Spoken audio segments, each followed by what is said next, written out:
Tonight could be the last time Penguins fans see old friend Marc-Andre Fleury. Hunter and I are going to break down that game and more on this edition of the Locked On Penguins podcast. You're Locked On Penguins, your daily podcast on the Pittsburgh Penguins, part of the Locked On Podcast Network. Your team every day.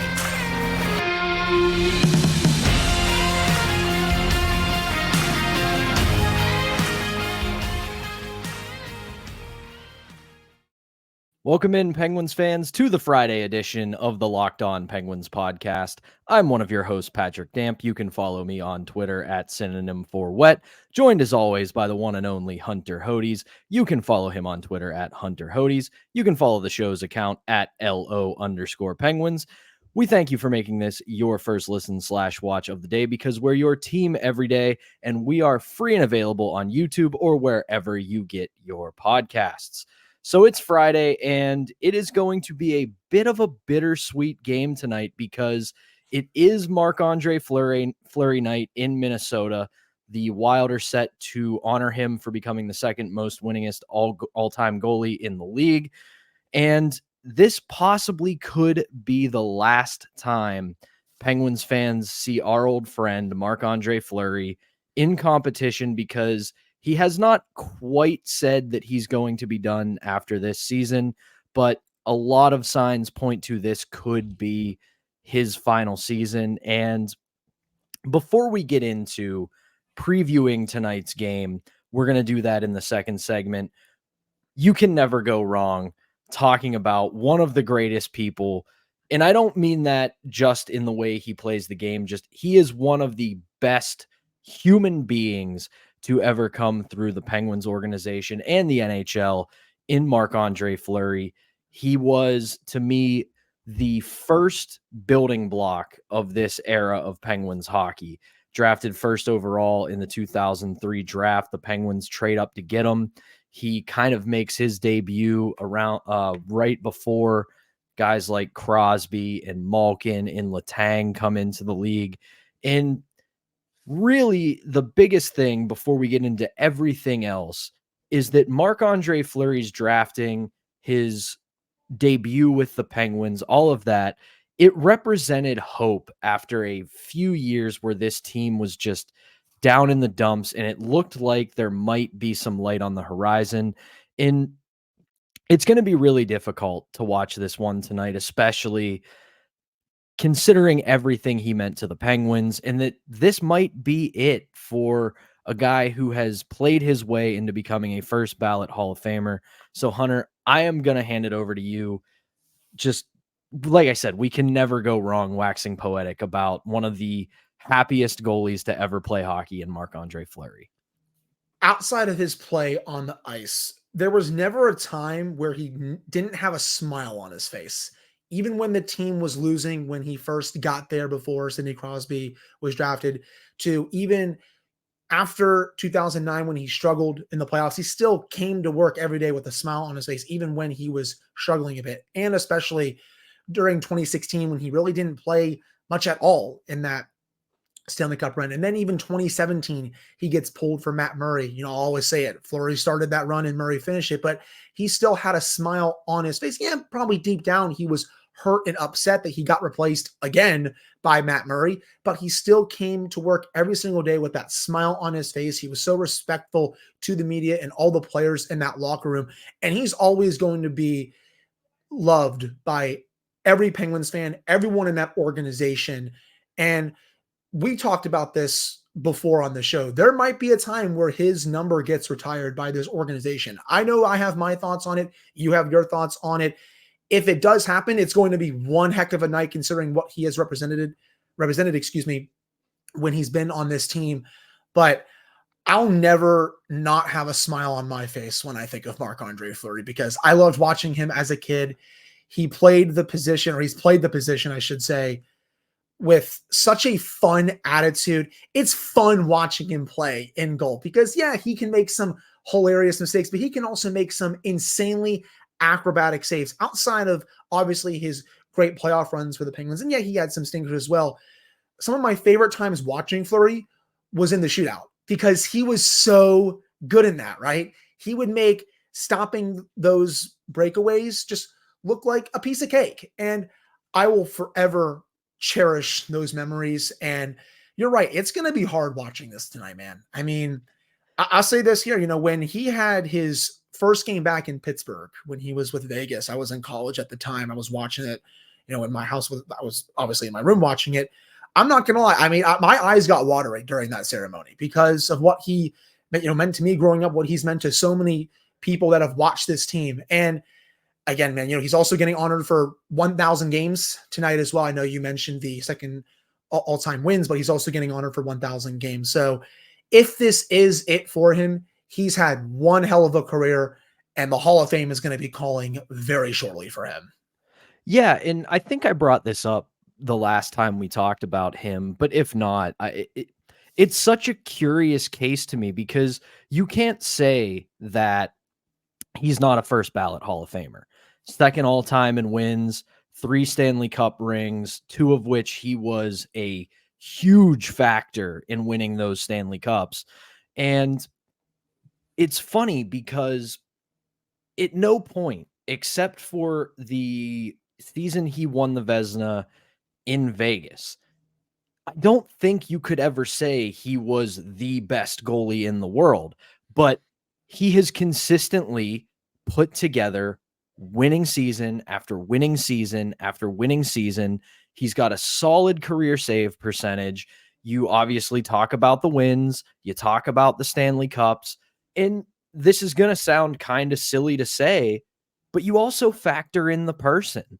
The fact that he has been arguably one of the best teammates to everybody he's played with, that goes into the discussion of whether or not a guy will go into the Hall of Fame. I can always point to a guy like Phil Kessel, who is one of the best American goal scorers, 3 Stanley Cup rings, and he's been an Olympian, but he's not the most pleasant guy to people that aren't his teammates. And I think that hurts his case. While on the other hand, it helps Marc-Andre Fleury's case. And to what you said about the breakaways to keep the good times rolling on Marc-Andre Fleury, I always think back to HBO 24/7 when they had that one practice at Heinz Field and they ended practice with the shootout, and Jordan Stahl ends up losing and he has to climb all the way up to the highest section in the stadium and touch the sign. The whole time they had him mic'd up for that shootout, and he was just talking endless trash to everybody coming down on him in the shootout. And most of the time he made the saves. It was great. And that's what he does. Like, yeah, he's funny, but he can talk quite a bit of trash as well. I mean, obviously one of my favorite memories from him in game outside of the save on Lidstrom, he makes the save on Ovechkin 2017 Game 7 with his stick. And then afterward, the camera pans to him doing what, Pat? Stroking the stick a little bit, just kind of talking trash to the greatest goal scorer I think this league has ever seen. He's such just a great personality. You've seen the pranks that he's done on Sidney Crosby, Evgeny Malkin, Chris Letang, heck, even Pascal Dupuis when he was a member of the Penguins. Chris Kunitz I'll throw in there as well. There's never going to be another one like him. And I'll also say this. If this is it for him this season, he deserves to be dealt to a team at the trade deadline that's in the playoff race. Whether that's Carolina, and I know that's going to sting a little bit because I don't want to see him in the Metro, or the same as New Jersey because I think they could use another goalie, or whether it's someone like Edmonton, for example, if they want to get some more goalie depth to help out Stuart Skinner. Those 3 teams just came into mind right away. I don't think he deserves to be on that Wild team after the deadline just because, A, I mean, they're not going to make the playoffs, and B, that would just be kind of upsetting to see him just kind of waste away for his potential final season, I should say. But yeah, just nothing but very warm memories, and I know this ceremony tonight's going to be awesome. Yeah, it's going to be a little bit of a challenge, I think, to deal him at the deadline because he has kind of made it known that wherever he goes, he doesn't want to be a backup. He wants to be either a starter or a 1B. And unfortunately, that's just not who he is anymore. I think his ceiling at this point in his career is a 1B goalie. He's not quite a starter anymore, but he's definitely not a backup either. And the problem is, a lot of teams that want goaltending right now, there are probably 4 or 5 guys out there who probably fit the bill as a starter better than Marc-Andre Fleury. And I don't know if a Carolina or a New Jersey or even Edmonton, like you mentioned, would be willing to give up assets to get Marc-Andre Fleury and put him in a platoon role. Because as we've talked about, we have seen the last few years, yeah, a platoon goalie situation gets you to the playoffs, but eventually you have to pick a goalie and run with one in your playoff run. And I don't know if that's him anymore. I hear what you're saying. I just think in New Jersey, especially this year, Vitek Vanacek has been really bad for them. I mean, they're not getting a save from him at all in any game. You know, you have that Schmidt kid as well. I mean, he was fine in the playoffs last year, but I don't know if he's a long-term answer. I think getting him shows their fans that at least they're a little bit serious about trying to make the playoffs this year. And I think, in my opinion, I would start Fleury over Vanacek if I were the Devils, if they were to make the playoffs, because Vanacek just hasn't been that good this year. Carolina, yeah, I understand your point, but both Kochekov, and he just gave up a goal from center ice on Thursday night. Ronsa has been on waivers this year. He's been bad, except against the Penguins. He only plays well against the Penguins for some reason.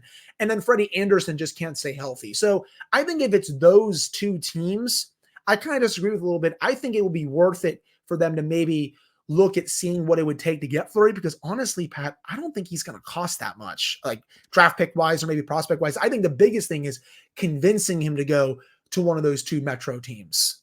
I also think that that's or also even a team like Edmonton, for example. Yeah, I also think that's a bit of a challenge too for those teams that would possibly want to acquire him, is that it's the old Elliot Friedman, Jeff Merrick line of, when other GMs see you're drowning, they don't throw you a life preserver, they throw you a boat anchor. And it's well known that especially New Jersey, a little bit Carolina, and a little bit Edmonton are in need of goaltending help.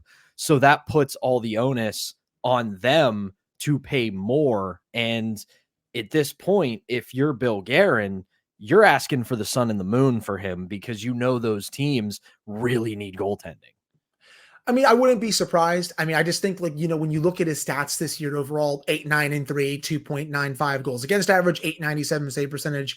I mean, I don't know how much, you know, the sun and the moon can get you for someone that has those numbers, but he does have the respect of basically everyone in the NHL. So maybe he goes for a bit more than I suggest. But again, goes back to my original point. I don't want to see him waste away on Minnesota after the deadline, especially because they're not going to make the playoffs. No. And we will talk about that game here on the Locked On Penguins podcast right after this. But first, we have to tell you about our sponsor, and that is eBay Motors. Passion, drive, and patience. What brings home the winning trophy is also what keeps your ride or die alive. eBay Motors has everything you need to maintain your vehicle and level it up to peak performance. From superchargers, roof racks, exhaust kits, LED headlights, and more, whether you're into speed, power, or style, eBay Motors has got you covered. With over 122 million parts for your number one ride or die, you'll always find exactly what you're looking for. And with eBay's Guaranteed Fit, you're guaranteed to fit your ride every time or your money back. Because with eBay Motors, you're burning rubber, not cash. With all the parts you need at the prices you want, it's easy to turn your car into the MVP and bring home that win. Keep your ride or die alive at ebaymotors.com. Eligible items only. Exclusions apply. eBay Guarantee Fit. Only available to U.S. customers. We're back here on the Friday edition of the Locked On Penguins podcast. I'm Patrick Damp, joined as always by the illustrious Hunter Hodes. And yes, as fun as it is to wax poetic about Marc-Andre Fleury and get excited for tonight's ceremony honoring him, they are going to have to play a hockey game tonight. And the Penguins and Wild are set to play tonight in Minnesota at 8 p.m. And this is a game where the Penguins need to take advantage. We were talking about it before we hit record. It appears everybody they're chasing in the standings right now, they wanted to keep losing before the break. Now nobody wants to lose. Everybody's going to win. So they're still 5 points out of the playoffs. This is a huge back-to-back. This is the first leg of it. And they're playing a team that we hinted at a little bit in the first segment. not a very good hockey team. They're probably not going to make the playoffs. Like the Penguins, they're 5 points out at this moment, but not a lot of good underlying signs there that they might jump back up in the standings. There's not a lot here for this Minnesota team. So, Hunter, your thoughts on what the Penguins need to do tonight to get a win against the Wild? My biggest thing is you show up earlier this week against the Winnipeg Jets. And yeah, I know they've lost a couple games since then. They've actually lost 5 in a row heading into this weekend. Funny enough, they're just not playing that well. They haven't been able to score, but that was still one of the better teams in the Western Conference, and you dominate them to a pretty nice degree. Now you're playing one of the bottom feeders in that same division, and you need to keep up that consistency to get your third win in a row. You can show up against the Winnipeg Jets. That's great. You win that game. Now, bring that same effort to Minnesota against a bad Wild team tonight. And you're right. The underlying numbers for this team are not pretty. They have a 49.7% expected goals rate at 5-on-5. They have a 49.2 actual goals rate at 5-on-5. So if you're below 50%, that's not usually the sign of a pretty good team. That said, even though they're not that good, they still have some pretty good talent. Kirill Kaprizov, 19 goals, 45 points in 43 games.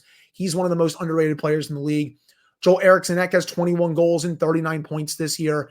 Matt Zuccarello has 8 goals and 39 points. Matt Boldy's been very good. Brock Faber, who's their young stud defenseman, has 30 points. And I'll say this about Brock Faber. He should be getting serious love for the Calder Trophy right now, people. I know Connor Bedard has been a bit banged up, and when he's been in the lineup, he's been awesome. But Faber should be getting some strong consideration with Bedard. I'm not saying he's going to win it, but he's been awesome for the Wild this year. This is a team that still has some talent, so the Penguins will have to be aware of that. But they need to show up in the same way that they did earlier this week, against the Winnipeg Jets. If they're able to do that, get contributions from everyone in their lineup like they did against Winnipeg, they should be fine to win this game. And Alex Nedeljkovic, he's getting the start in this one, which I'm totally fine with. He should be able to at least slow down some of the Wild's attack. Again, overall, this should be a game that the Penguins are able to win. You have a Wild penalty kill that's third worst in the league right now with how the Penguins power play has at least hummed a little bit over the last couple of games. You would think the Penguins have an advantage there, but we all know how bad the Penguins power play has been. And then the Wild's power play is kind of just league average. So Penguins will have an advantage on the penalty kill as well. You win that battle, you at least play decent at 5-on-5, get some contributions. They should be able to skate out of here with the win. You can't no-show against a team that is below you in the standings and against a team that is definitely not going to make the playoffs, especially if you want to get in. The games in hand matter so much right now because the teams in front of the Penguins, the Flyers, the Islanders, they don't want to lose. So you need to keep up with them and keep winning so that when eventually maybe they do falter, you're able to keep winning and have those games in hand come in handy later on this season. Yeah, you took away one of the points I was going to make about this game tonight, and that is the special teams. The power play has shown some life over the past few games. It has looked like it's playing with more of a purpose. They have more of a shot-first mentality. They're willing to put people in front of the net and take the chances they need to take to score. So when you play a team with like Minnesota that has the PK that they have, you have to take advantage of that. The other thing is, if in the first segment we talked very positively and excitedly about Marc-Andre Fleury, well, it's no secret. He is not great against his former team. He's been lit up on multiple occasions by the Penguins when he plays them, and you have to keep that trend going. He's obviously one of the better goalies of this era, but he's not good against the Penguins. And at this point, the Penguins should take advantage of that. They have to try to rattle him early because we even saw that in his days as a Penguin. He is, I don't want to say easy to rattle, but he's a goalie that things snowball on him. When he gives up an early goal or he gives up kind of a weaker goal, that starts to snowball into worse and worse performances. So if you're the Penguins, getting a good start tonight is crucial. And yeah, it's going to suck to spoil a great friend and great former teammate's big night, but unfortunately, you can't make friends right now. They're not sitting comfortably in a playoff spot. They're not sitting with some points to spare. we're at the point now where every point is precious and important. So forget making our Marc-Andre Fleury feel good on his big night. You got to play spoiler tonight. For as awesome as this ceremony and this celebration is going to be, the 2 points are more important than it. I'm sorry, people. They just are. If this team, or if you are someone that wants to see this team make the playoffs, the 2 points are a lot more important than that ceremony. And the Penguins will have to have that mentality, especially from their top players who have played with Marc-Andre Fleury before. And it's been widely reported that he doesn't like playing against the Penguins just because of how long he was with them, how he's going up against his best friends. I mean, that's been public information that's been out there by multiple people who cover the team every single day. So if you can maybe get an early one past him, put some doubts in his mind a little bit, I think that could also go a long way toward the Penguins winning this game. I really like the point that he made about the start. The first 5 to 6 to 7 minutes will really tell me how invested the Penguins are in this game. And for them to have a successful weekend, you got to win this one. And if you can obviously win the Jets one, or at least get a point there, that will be massive. But this back-to-back as a whole, it's so important with how tight the standings are in the Metro right now. You just can't afford to no-show a game like this again, especially with how the Wild have been playing lately. You got to come out and have a really fast start tonight. Yeah, it's huge, especially considering they are still without the services of Jared Spurgeon and Pat Maroon, who were expected to be key contributors for this team. And that has kind of derailed what should have been, at the very least, a season of playoff contention in Minnesota. So you have to have a big start tonight. Got to win the special teams battle.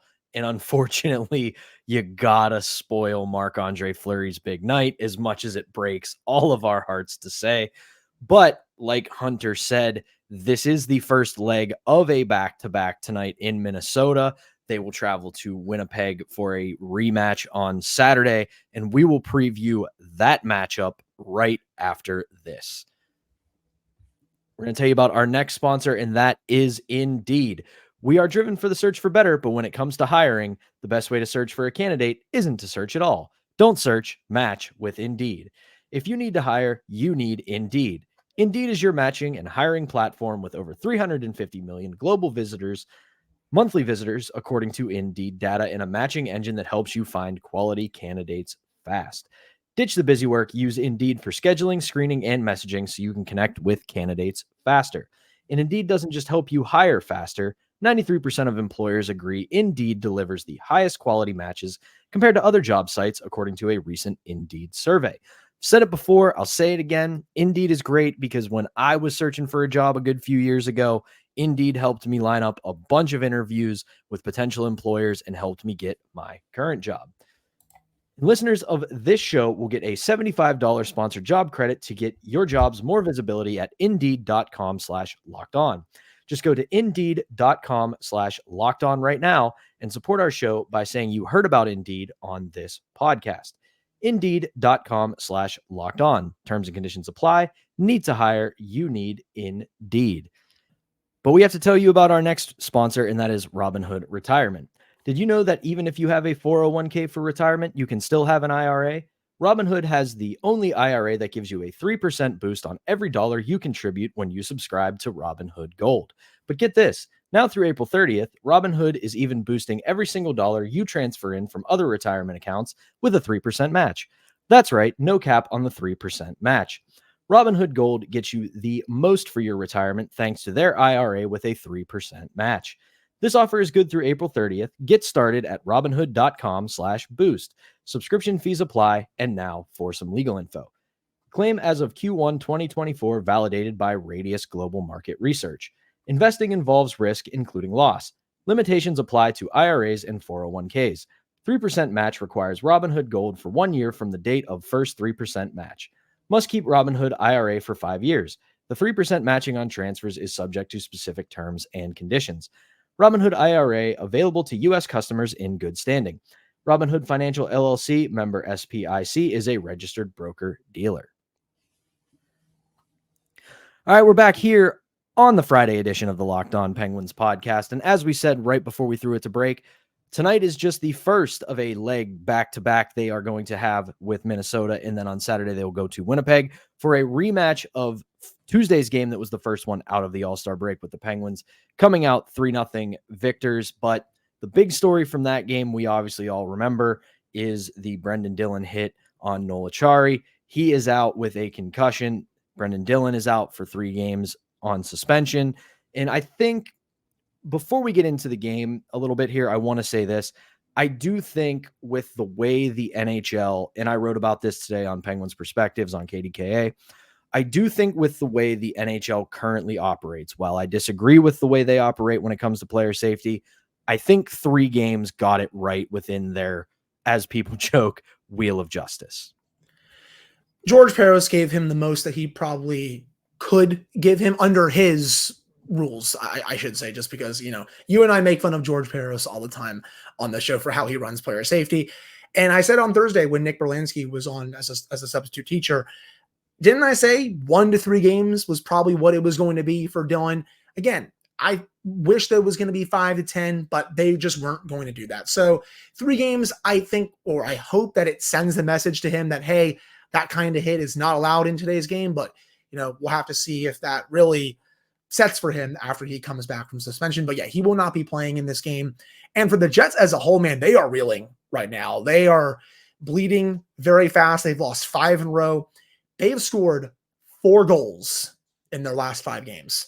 And this has been a team that's scored quite a bit this season, but not lately. They have not been able to score at all. And the Penguins are going to have to try and keep that bleeding going and keep shutting down their top players to make sure that they don't score in this game. Just, again, use that blueprint that you had on Tuesday and how you've used it against other top teams this season in this game on Saturday. Keep your shift short. It's going to be the second half of a back-to-back with travel, so that makes it even tougher.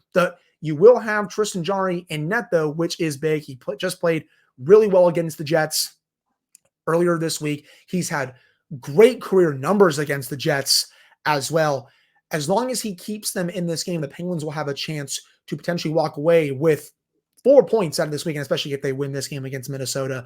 And if they do win this game against the Wild, they'll have a chance to go 7-0-0 in the second half of a back-to-back this year. I can't even believe I'm saying that because this is the NHL's oldest team in the league.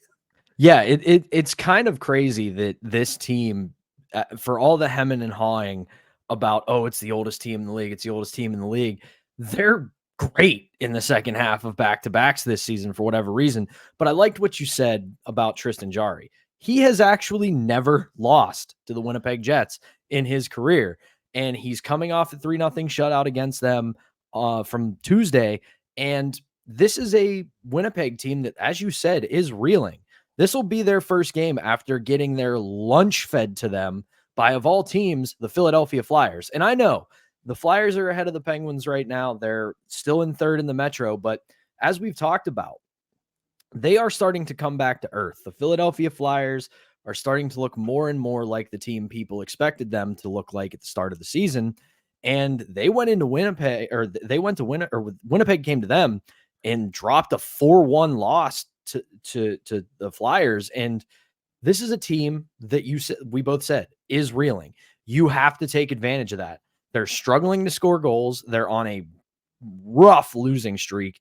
And for the Penguins, you've got recent evidence that you can not only play with this team, but you can shut this team all the way down.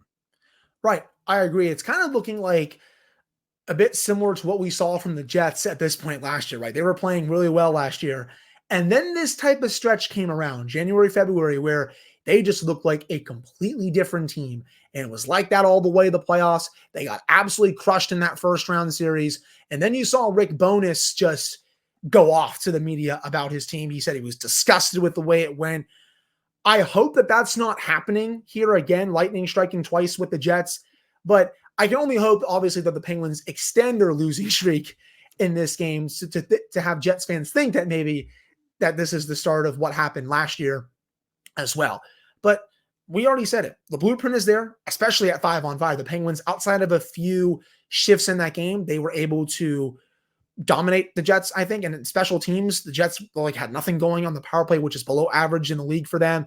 Their penalty kill really had no answers. The Penguins power play, which is honestly hilarious to say because we all know how bad the Penguins power play has been this year. And Tristan Jarry, when needed to be called upon, made some tremendous saves. You said it. He hasn't lost to the Jets yet, and he'll be looking to put that streak on the line in this game on Saturday, in Manitoba. So again, we all know who the top players are for the Jets on this team. You need to slow down. Mark Scheifele's been great. Josh Morrissey has been awesome. Ehlers, Cole Perfetti, Kyle Connor, Nino Niederreiter, all those top names. The Penguins are going to have to make sure that they really hone in on those players to make sure that they're not lighting them up on the score sheet or finding their game again from the first half of the season when they were just, again, lighting teams up every night, it felt like. And the biggest thing is, away from just having beaten them, this is a matchup that usually favors this Penguins team. The teams that give the Penguins fits are very fast teams that have speed. Those are the teams that the Penguins have been struggling with this year and the last couple of years. Like the Devils. Yes, like the Devils. Jets are not that team. They are a heavy team. They play a heavy brand of hockey, and the Penguins do well against teams like that. We saw it on Tuesday. We should see it again on Saturday. Also, this is something that has happened in the Penguins organization forever. Anytime they go up against Vezina caliber goalies, they usually make them look pedestrian, and chances are Connor Hellebuyck will be in the net on Saturday. So again, another opportunity to make a goalie like Hellebuyck look human. It's funny. They make all the great goalies look human at times, but then all the mid to bad goalies want to play like prime Patrick Waugh when they play the Penguins. So it feels like it should be the opposite, right? But yeah, I would assume Hellebuyck will be in net for this one. I'd be kind of surprised if he wasn't. But when you look at this weekend as a whole, 4 massive points up for grabs. You can take all 4 of those, and maybe you get some help from other teams ahead of you losing. All of a sudden, the standings are getting even tighter in the Metro, and you're also starting to pull away from a couple of teams behind you, like the Washington Capitals, who have now lost 6 in a row, and their schedule, their next 3 games, they play 3 of the best teams in the league. New Jersey is also reeling right now, too. Again, they don't even have a bona fide starting goaltender. They continue to lose games because they can't get a save. If you can start pulling away from them, especially, that would be big as well. And also, you head into next week, you have another back-to-back before Yager comes to town next weekend. You have the Panthers at home for the 3rd and final time, and you have the Chicago Blackhawks, a team that the Penguins lost to start the season, even though the Blackhawks are one of the worst teams in the league. Right now, Connor Bedard is still out, though. There's rumors that he might try to return next week. We'll have to see if he's back for that game overall. But you get these 4 points, you're setting yourself up to potentially, get more, especially against a bad Chicago team next week and against a Panthers team that you've played tough 2 times already. Now it's time to potentially beat them at home after losing a really close one a little over a week ago. Yep. And similarly to the Tuesday game against Winnipeg, after this back-to-back, you've got 3 days off. So you have to lay it all out there. You have to play your best game, and then you get 3 days of rest with some practices involved, no game action. And like you said, a chance to bank 4 points and really make a move in the Eastern Conference wildcard standings. So that is going to do it for us on this edition of the Locked On Penguins podcast. We will be back on Monday to recap both of these games and get you ready for the week ahead. But for Hunter Hodes, I am Patrick Damp. Thank you for listening to the Locked On Penguins podcast.